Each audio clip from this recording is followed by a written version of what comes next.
Good morning, I'm Harley Schlanger from the LaRouche organization with your daily video update for December 9th, 2022.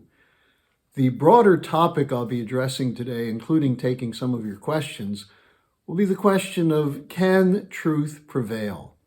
We're in a moment which is sometimes called the post-truth order, but it's clear that reality has a way of reasserting itself. And we're seeing that take place right now. The LaRouche movement has been in the forefront of the move to replace the current collapsing unipolar order with a new paradigm based on principles of physical economic policy, which emphasize physical economic investment, production of new goods, and increase in labor productivity based on introduction of scientific discoveries in the form of new technologies.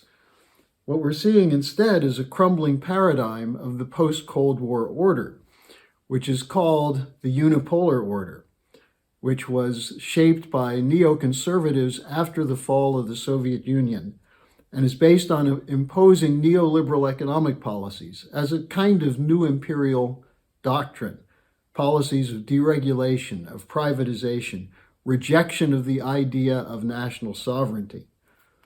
And we put forward a counter-proposal on the agenda, which goes back to Lyndon LaRouche's work from 1971 forward, when he had forecast the collapse of the Bretton Woods system.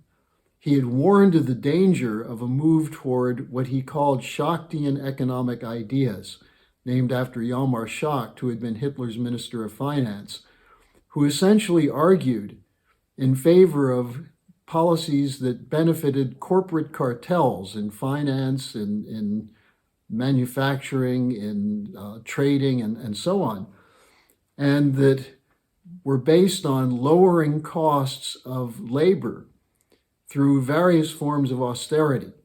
And this we've seen put into place with an order which benefits the speculators and money printing as opposed to investment in real physical production. So LaRouche put forward ideas of an international development bank, his four powers suggestion, which is that you needed the nations that were strong enough, in this case, Russia, India, China, and the United States, to overcome the power that was vested in the City of London banks and its allies on Wall Street. And further, he put forward the idea of a new Bretton Woods. Instead, we've seen one bubble economy after another, with central banks dictating policy based on money for speculation, but less and less money going into physical economy, with the idea that it's the market forces which determine investment, not decisions made by central banks on behalf of private banks. But that's exactly what it is. Private banks dictating through central banks where the money will go. And this is included in the so-called advanced sector has been outsourcing and deindustrialization. Outsourcing being taking advantage of cheap labor and cheap products from poorer countries. And all of this is enforced by military capability and so-called hybrid warfare. But this is all collapsing now. We have inflation and shortages. We have speculative bubbles that are popping. The FTX trading firm is one example of this. The Bank for International Settlements just put out a very alarming report warning of the danger in foreign exchange swap positions. There are over $80 trillion identified by the BIS in what they call hidden US dollar debt, reported as off-balance sheet. In other words, not available on the reports put out by the banks. Janet Yellen's committee put out a report saying that foreign banks have derivatives debt 10 times their capital. And foreign exchange currency trading is now up to $2.2 trillion per day with a settlement risk every single day. So do we go with quantitative easing or quantitative tightening? That's the question that's facing policymakers if they don't move to a new paradigm. Now, meanwhile, there is a move toward a new paradigm, which is coming from precisely the nations LaRouche identified: Russia, China, India, the so-called global south, the non-aligned nations. It's seen in such institutions as the BRICS Plus, the Eurasian Economic Forum, the Shanghai Cooperation Organization, and it's conducted through such programs as the Belt and Road Initiative of China, which is emphasizing infrastructure in the most modern platform to increase the productivity of the overall economy. We see new alliances, such as the most recent one, the China-Saudi ties, which are being consolidated now in a series of events in the Middle East where Xi Jinping is meeting with his counterparts of Middle Eastern countries. And we saw it with the revival of the spirit of Bandung, which included a new book that's coming out on the non-aligned movement, which has an article by Helga Zepp-LaRouche, which is titled "The Role of the Non-Aligned Movement in the New Paradigm." So there's motion going on away from the unipolar order, even as we're told that there must be more funds going to Ukraine to weaken and destroy Russia. There must be a global NATO to challenge China on behalf of protecting the collapsing old order. So that's where we find ourselves today. Now, let me take 3 questions that came in that are related to this overall topic. The first one was, how can the U.S. adopt a new monetary policy? What happens to the dollar? Doesn't this require congressional action?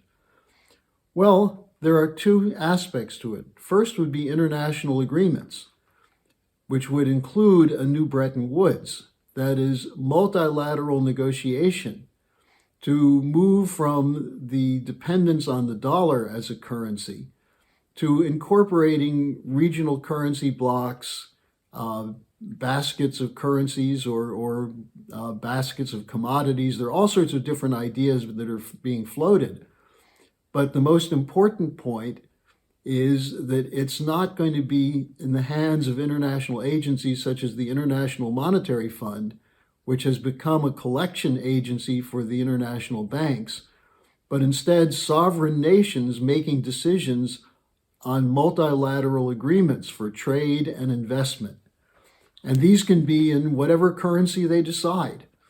And if that happens, the United States will have to adapt to it. The reality is the United States should be a part of it, should be involved in the discussions up front as opposed to trying to suppress it. Now, as to whether it requires congressional action for the dollar, well, this has happened before. We saw it with the Glass-Steagall bill. We saw it with Kennedy's Executive Order 11110, which established Treasury notes to replace, for a period of time, Federal Reserve notes. The Congress does have to ultimately ratify agreements of this sort because it's ultimately a congressional prerogative. But the president can act, international treaties can be negotiated, and in fact, this will happen whether the United States is a part of it or not. There is a fundamental transformation underway in the world. We can either be a part of it or not. And this is why it's so significant that people look at such people as Sergei Glaziev, who's one of the leading economists in Russia, who just put out a statement endorsing Helga Zepp-LaRouche's 10 fundamental principles for the new paradigm. So the discussion process is underway, whether the United States is involved or not. Now that actually comes to the second question, is the idea of pre-bunking, which I discussed, I believe, on Tuesday. Is this new? In other words, the idea that you eliminate certain conceptions from discussion as a preemptive debunking. In other words, you don't wait until an idea gains popularity to debunk it. You pre-bunk it. You take away the possibility of even discussing, having any public discourse in an idea. Now, the question was, isn't this just government-promoted disinformation? Well, sure it is. It used to be called brainwashing. This is what George Orwell wrote about in 1984. There was a joint project before the 2020 election that, not surprisingly, came out of England. the Cambridge University Social Decision Making Lab, partnering with Google to engage in what they called preemptive debunking. In other words, don't rely on fact checking, which is a negative. Do it before the thoughts are formed. In other words, exclude certain ideas from being incorporated into the thinking of a population.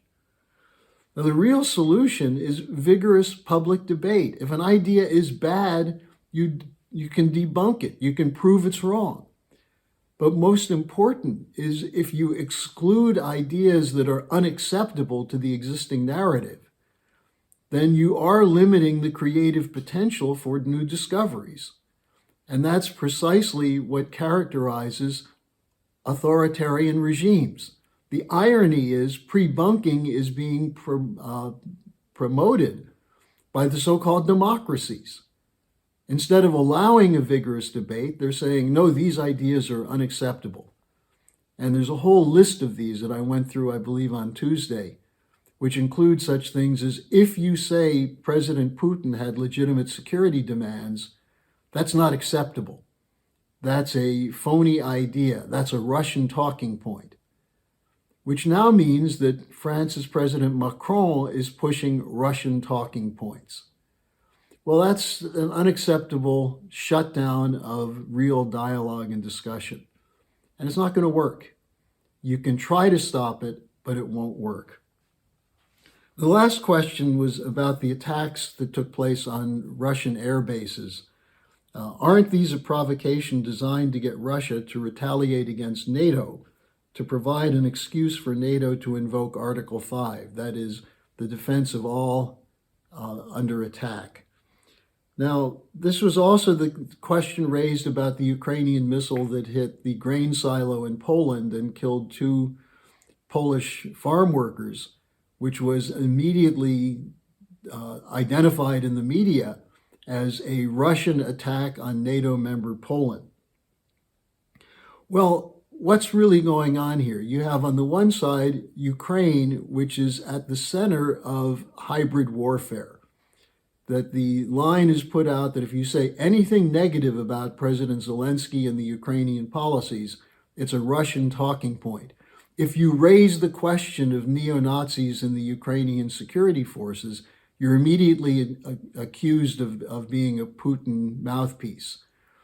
If you say that there are legitimate Russian security concerns about NATO extension to the border of Russia, that's unacceptable. You're not allowed, according to the theory of pre-bunking, to even raise the parallel with the Cuban Missile Crisis.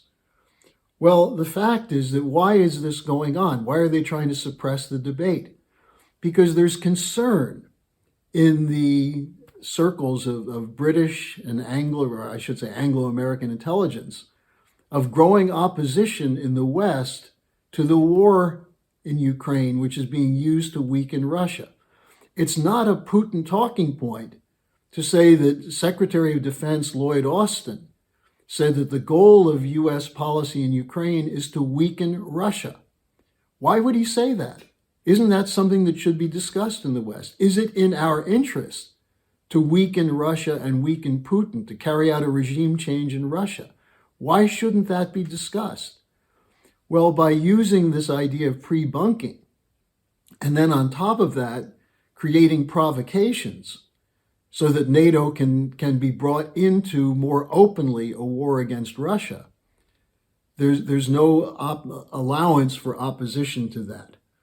So I would argue that much of what we're seeing now in terms of what really do appear to be provocations, and of course I have no way of knowing for certain whether the Ukrainian government ordered a missile to be shot at a Polish grain silo, or whether it was the government of Ukraine or the military of Ukraine which undertook the attacks on Russian air bases.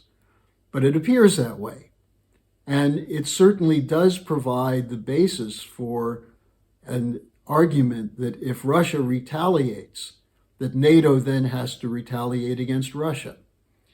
So this is the trap that we're in, to the extent to which hybrid warfare determines the policy adopted by nations. So we're seeing the opposition develop. Anger over shortages, anger over inflation, anger over the cutoff of Russian energy. And what we're told, of course, is that, well, Putin is the cause of inflation. Putin is the cause of prices of eggs and chicken and milk going up. It's Putin's policy which has caused inflation. Well, the fact is, inflation was built into the financial decisions that have been made over the recent years to pump trillions of dollars into the financial system to provide liquidity to cover the insolvency of bankrupt corporations. But you can't say that. That goes against Federal Reserve orthodoxy. That goes against market policies, free market policies. Well, this is the world we live in. And we in the LaRouche movement are not bound by those laws because they're not really universal laws or principles. They're arbitrary rules that are being imposed to defend a collapsing system. And I would urge people to investigate these ideas further. Go to our websites, read our documents, watch the videos that we're producing and circulate them and become a part of this discussion process. No one should be afraid of vigorous debate. In fact, that's the guarantee of a democracy, not the suppression of such debate under the argument that the debate is being promoted by authoritarian regimes. I just wrote an article on the fraud of the upcoming Summit for Democracy, which I've labeled the Summit for Hypocrisy. This will be posted probably by Sunday on my blog site at the LaRouche Organization website. I'd urge you to read it, discuss it, circulate it, and join us in this mobilization. Thanks. Have a good weekend. See you next week.